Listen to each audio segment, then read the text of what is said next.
So there are two methods of passing data to the function. First of all, passing by value, and the second one is passing by reference. Passing by value आप already पढ़ चुके हो. इसमें एक function definition मैंने लिखा है जो आपने पढ़ा था क्लास में. Int is the return type of the function, sum is the name of the function, and there are two parameters. Integer x is the first parameter, first value that have to be passed when the function is called. Integer y is the second parameter, और function जब call किया जाएगा दो value receive करेगा. और उसके बाद function की बॉडी में हम एंटर हों तो उसमें पहले नंबर पे फर्स्ट स्टेटमेंट है that is called variable declaration. Integer type का हम वेरिएबल यूज़ कर रहे हैं, ऐसे उसका नेम रख रहे हैं, और जो वैल्यू उसने रिसीव की थी एक्स और वाई में उनको दोनों को ऐड कर रहा है फंक्शन हमारा, और एस में स्टोर कर रहा है. After that, it is returned through the return statement, that is the final statement of the function definition. Return s last में semicolon है, it means के function returns through s. एक और चीज़, function can return only one value. That is the important point for the function definition. If we want to pass multiple values, or we returns for multiple values from the function. Another way we will discuss, that is a function passing by reference. Reference मतलब आपको address use करना पड़ेगा, और जब आप values को पास करेंगे तो वो वैल्यू रिटर्न नहीं करेंगे आप लोग, उसके एड्रेसेस यहाँ पे आ जाएंगे एक्स और वाई के पास, और जो भी आप उन पे मैनिपुलेशंस अप्लाई करेंगे, जो भी चीज़ आप अप्लाई करेंगे उसमें वैल्यू जो है वो चेंज हो जाएगी. और okay, am I audible right now? There was a glitch, like internet problem थी. स्टूडेंट प्लीज फीडबैक दें. आवाज़ क्लियर है मेरी? जी सर, आवाज़ आ रही है. ऑलराइट. नेक्स्ट अगर हम बात करें सेकंड कैटेगरी की, this was the old fashion, like हम लोग पास करते हैं एक्स और वाई बाय वैल्यू, राइट. और x मैंने बोला था जब इसको फंक्शन को कॉल करेंगे हम लोग, तो आप इसको सपोज कर लें, आप यहाँ पे इसको कॉल करते हैं, सम is the name of the function. Outside the function आप इसको कॉल करेंगे सम a कॉमा b भी आप कह सकते हैं, ठीक है. तो यहाँ पे this method is called function call by value, right. उसके बाद नेक्स्ट कैटेगरी हमारी है that is called function by reference. हम कॉल करेंगे जिसमें एड्रेसेस की बात की जाएगी. वहाँ से हम जंप कर जाएंगे पॉइंटर्स के ऊपर, और पॉइंटर्स और एड्रेसेस जो हैं वो directly connected with each other. Let's move towards the next slide.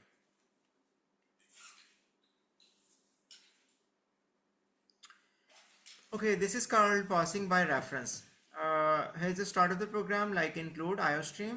This is the old line using namespace. All clear. उसके बाद void swapping का आपने एक प्रोग्राम किया था, उसमें हमने 3 वेरिएबल यूज़ किए थे और 2 वैल्यू को स्वैप किया था. यहाँ पे हमने फंक्शन डिज़ाइन किया है, स्वैप फन इसका नेम है. उसके बाद इंटीजर, और this is the data type of the variable.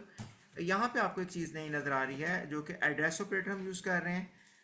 Suppose कर लें ये हमारा कोड है पूरे फंक्शन का, मैं इसको बोल्ड कर रहा हूँ, इसका साइज इंक्रीज कर रहा हूँ. जी, वॉइड रिटर्न टाइप है, मतलब ये फंक्शन रिटर्न नहीं करेगा. मैंने ऊपर बोला कि function can return only single value. अगर आपने मल्टीपल वैल्यू रिटर्न करनी है या उससे मल्टीपल वैल्यू वापस लेनी है तो आपको बाय रेफरेंस का मेथड फॉलो करना पड़ेगा, जिसमें एड्रेसेस इस्तेमाल होंगे. जब फंक्शन वैल्यू पास करेगा at the time of calling, तो जो उसके एड्रेसेस हैं वो यहाँ पे कॉपी हो जाएंगे, और जो भी ऑपरेशन आप लगाएंगे इस फंक्शन बॉडी के अंदर, that will be reflected back to the function call. मतलब मेन के अंदर वो फंक्शन रिफ्लेक्ट होगा उसकी वैल्यूज़, और वहाँ पे आप उसको प्रोसेस कर सकते हैं, क्योंकि उसके एड्रेसेस आए हैं. उन वेरिएबल्स की मेमोरी में जो है वो चेंजेस की जा रही हैं, डायरेक्टली उस वेरिएबल तक एक्सेस हमारी होगी है इस फंक्शन में बैठ के. मेथड क्या है? Void is a return type, because हम इसकी रिटर्न वैल्यू नहीं कर रहे. उसके बाद स्वैप फन इसका नेम रखा है हमने, आप कोई भी नाम रख सकते हैं. नेक्स्ट इंटीजर इसकी पैरामीटर की टाइप है. Next A is the variable name. जबकि ये चीज़ एक्स्ट्रा है कि जब आपने रेफरेंस की बात करनी है तो आपने एड्रेस ऑपरेटर यूज़ करना है, and is called address operator over है. सो सेकेंड वेरिएबल हमारा इंटीजर एंड बी है, मतलब यहाँ पे आप इसको बी को यूज़ कर रहे हो. और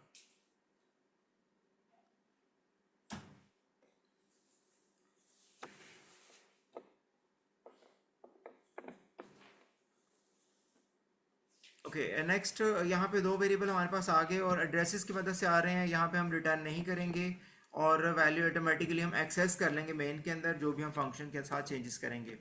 फर्स्ट स्टेटमेंट जो वेरिएबल डिक्लेरेशन है that is the third variable, temporary variable हमने यूज़ किया। उसके बाद हम कह रहे हैं कि जो वेरिएबल ए की वैल्यू टेम्परेरी स्टोर कर दे, वही पुराने वाला मेथड जो हमने यूज़ किया था स्वैपिंग के लिए। टेम्परेरी वेरिएबल में आपने ए का डाटा स्टोर कर दिया, उसके बाद बी की वैल्यू आपने ए में ट्रांसफ़र कर दी है। सो यहाँ पे फाइनली टेम्प में जो स्टोर किया था वो बी में शिफ्ट कर दिया। तो क्योंकि हमने यहाँ पे एड्रेसेस यूज़ किए थे कॉलिंग के दौरान या फंक्शन हेडर के अंदर,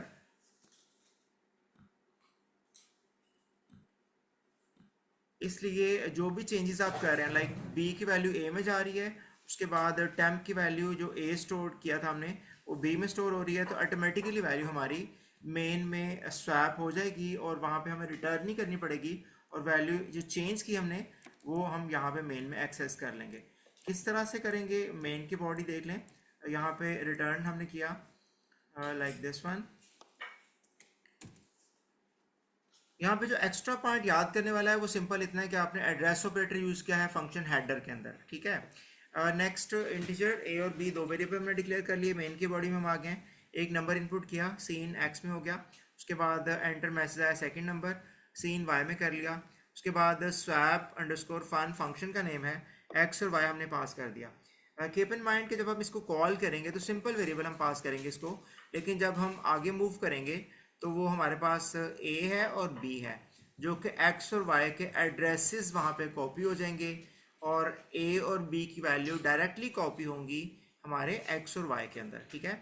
ये ज़रा बात याद रखने वाली है। नेक्स्ट हम कह रहे हैं कि after swapping value of x is equal to this one, मतलब वैल्यू चेंज हो चुकी है। एक्स की वैल्यू कहाँ से आ रही है, ए से जो कि चेंज हो गई है, और वाई की वैल्यू कहाँ से आ रही है, बी से जो कि रिप्लेस हो चुकी हुई है।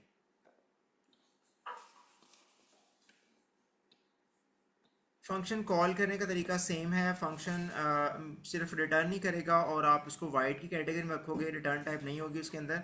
लेकिन अगर हम एड्रेसेस यूज़ करेंगे ये वाले एड्रेसेस, तो ऑटोमेटिकली ये वैल्यू हमें वापस पकड़ा देंगे मेन के अंदर और वो वैल्यू हमें चेंज्ड वैल्यू ही मिलेंगी।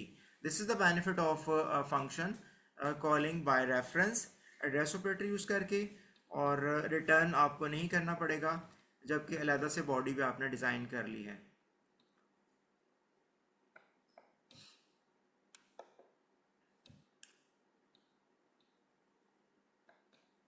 जी बच्चे थोड़ा सा आगे मूव करें तो नेक्स्ट कैटेगरी हमारी आ जाती है। This is the sample run, like आप इनपुट करते हो 12 पास किया आपने एक्स में, 3 पास किया वाई में, और एक्स की वैल्यू हमारी कहाँ पे चली गई, ए में, और a is directly connected with x. B की वैल्यू जो हम पास कर रहे हैं, वाई की वैल्यू डायरेक्टली बी में कॉपी हो गई है और डायरेक्टली एक्सेसिबल बाय वाई।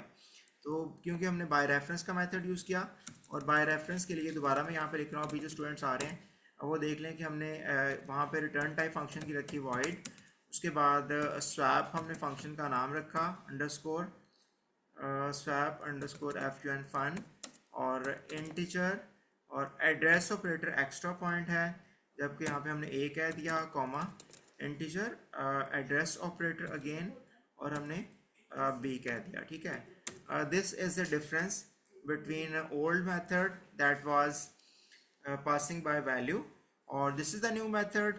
और मल्टीपल वेरिएबल्स को आप रिटर्न करना चाह रहे हैं तो उसके लिए आपको एड्रेस यूज़ करना पड़ेगा और this method is called passing by reference. Alright, output देख लें इसकी, मतलब एक्स की वैल्यू क्या थी, 12 थी जो कि 3 हो चुकी है, और वाई की वैल्यू क्या थी, 3 थी जो कि 12 हो चुकी है। नेक्स्ट कैटेगरी है जी हमारे पास पॉइंटर्स की, और pointers and address operators are directly connected with each other.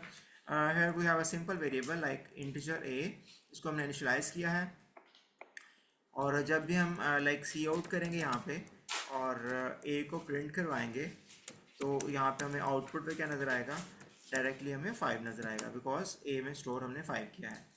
उसके बाद पॉइंटर वेरिएबल की इंडिकेशन क्या है कि उसके बाद आप उसके साथ आप स्टैटिक यूज़ करते हो, और पॉइंटर वेरिएबल ऐसा वेरिएबल होता है किसी उसका मेमोरी का एड्रेस होल्ड करता है। सिंपल वेरिएबल्स क्या होते हैं, उनमें कंटेंट जो होता है, उनकी वैल्यू जो होती है वो कोई सिंपल नंबर हो सकता है, वो इंटीजर टाइप का भी हो सकता है, वो स्ट्रिंग टाइप का भी हो सकता है, कोई आपका फ्लोटिंग पॉइंट नंबर भी हो सकता है, या फिर कोई कैरेक्टर भी आप स्टोर कर सकते हैं। लेकिन अगर हम बात करें पॉइंटर्स की, पॉइंटर ऐसे वेरिएबल्स या मेमोरी सेल्स हैं जिसमें स्टोर किया जाएगा किसी दूसरे वेरिएबल का एड्रेस, और एड्रेस की मदद से हम डाटा को डायरेक्टली एक्सेस कर सकते हैं या फिर उसको हम डायनामिक मेमोरी एलोकेट कर सकते हैं। These are the benefits of the pointers.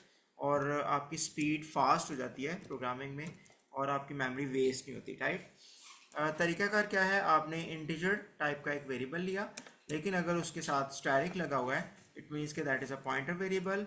P हमने उसका नाम रख लिया, नाम आप कोई भी दे सकते हैं। और यहाँ पे ये लाइन समझने वाली है कि हमारे पास एक वेरिएबल है ए, उसमें हमने इनिशलाइज किया हुआ है 5, मतलब ए की मेमोरी में 5 स्टोर हो जाएगा। उसके बाद हमने पॉइंटर वेरिएबल यूज़ किया पी के नाम से, और एड्रेस ऑपरेटर और ए, इसका मतलब क्या है कि आप वेरिएबल ए की जो मेमोरी है रैम में, इसको जहाँ पे जगह मिली हुई है उस जगह का एड्रेस जो है वो उठा के पी में स्टोर कर रहे हो। This is the most important line pointers के लिए कि पॉइंटर वेरिएबल होता क्या है। ऐसा वेरिएबल जिसके साथ स्टैरिक यूज़ किया आपने, और उस वेरिएबल में आप किसी वेरिएबल का एड्रेस स्टोर कर सकते हैं, कोई वैल्यू स्टोर नहीं कर सकते। लाइक अगर हम करते हैं यहाँ पे p इज़ इक्वल टू 34 या 5 या 7, दैट विल बी रॉन्ग, मतलब ये चीज़ एरर देगी आपको, ये एग्जीक्यूट नहीं होगी, because p is a pointer variable.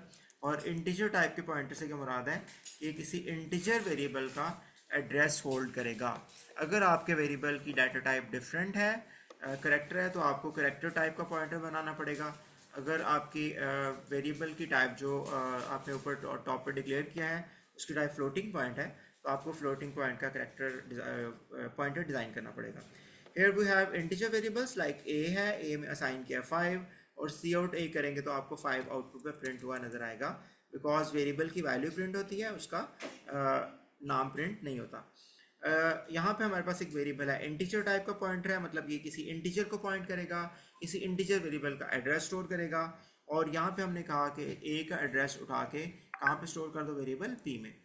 तो ये पॉइंटर हमारा अटैच हो गया, लग गया या होल्ड कर रहा है address of the variable A.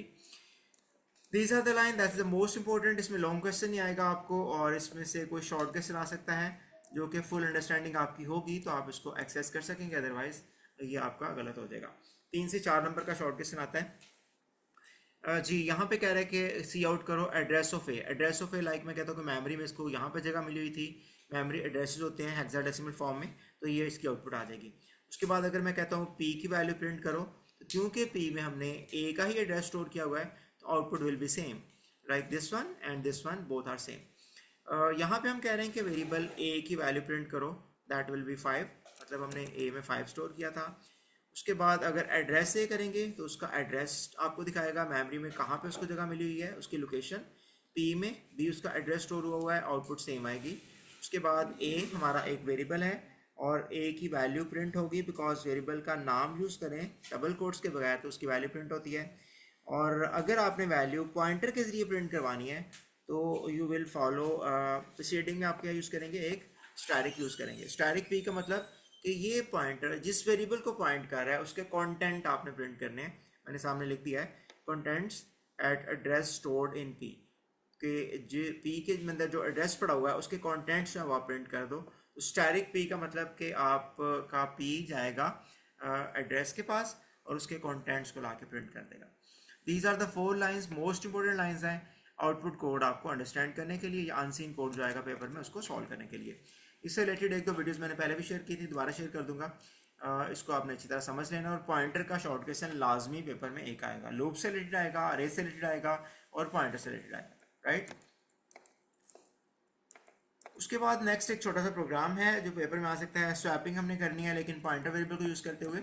Swapping का कोड हम ऑलरेडी यूज़ कर चुके हैं जो कि पासिंग बाय रेफरेंस है। यहाँ पे हम पॉइंटर यूज़ कर रहे हैं, पॉइंटर बिकॉज स्टैरिक यूज़ करता है।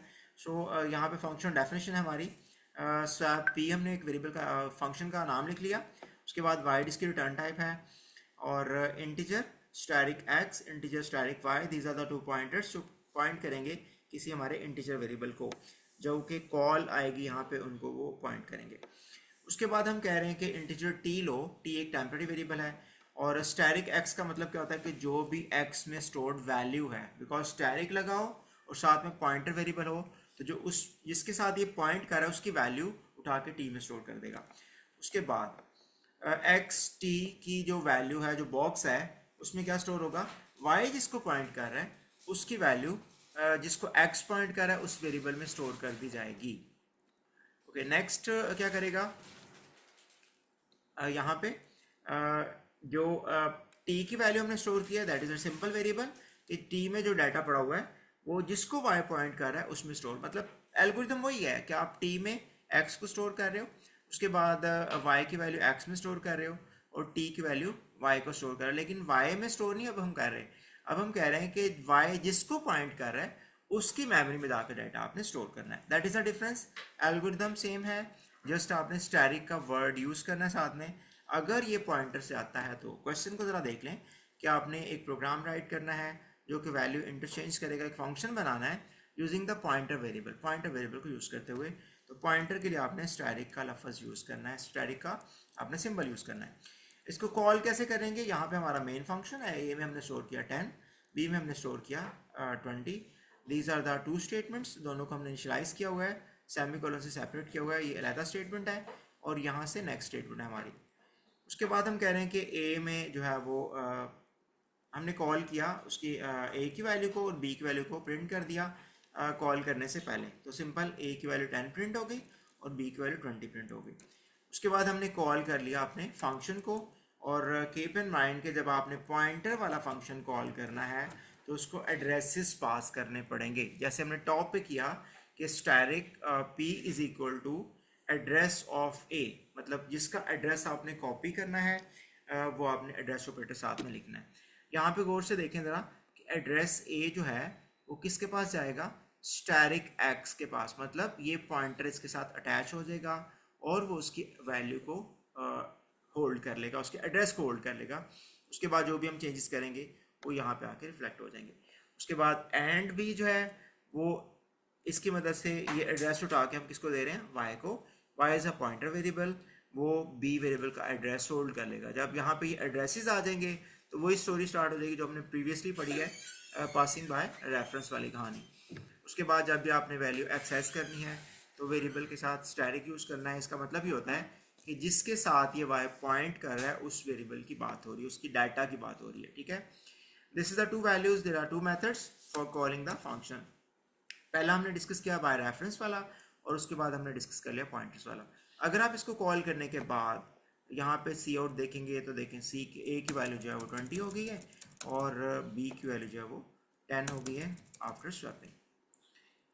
These are the most important program. जब कॉम्प्लेक्स पेपर बनाना हो तो सेटर, हमारा पेपर सेटर इस तरह के कोड डालता है कि आपको रेफरेंस वाले प्रोग्राम में या फिर passing by using the pointers को वो पेपर में इंट्रोड्यूस करवा देता है, ठीक है। उसके बाद ये पॉइंटर जो हैं वो अरे के अंदर या अरे के साथ भी इस्तेमाल हो सकते हैं।